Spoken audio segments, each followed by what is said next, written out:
অনুষ্ঠানটো হ'ল আমাৰ বড়োৰ জাতিৰ পৰম পৰম্পৰা ৰীতি নীতিৰ পূজা কৰি আছে। এইটো হ'ল বৰাই বাথৌ আমাৰ আশীৰ্বাদ কৰিব। খুব ভাল লাগিছে যেনে আমাৰ বড়োসকলে সেকেণ্ড মংগলবাৰ দ্বিতীয় মংগলবাৰ মাঘ মাহৰ এইটো গোঁঠাৰ বাথৌ স্থান হিচাপে পালন কৰি আহিছে আৰু আজিৰ দিনাখন প্ৰত্যেক বাথৌ মন্দিৰৰ এই পূজা আৰু চেলিব্ৰেশ্যনটো কৰি আছে। বাথৌ হিচাপে তেওঁলোকে পূজা কৰে।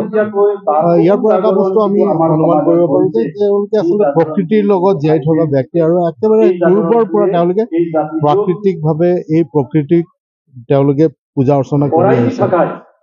বড়ো জাতি তেওঁলোক ভূমিপুত্ৰ, তেওঁলোকে প্ৰকৃতিৰ লগত জীয়াই থকা, তেওঁলোকে প্ৰকৃতিক ভাল পায়।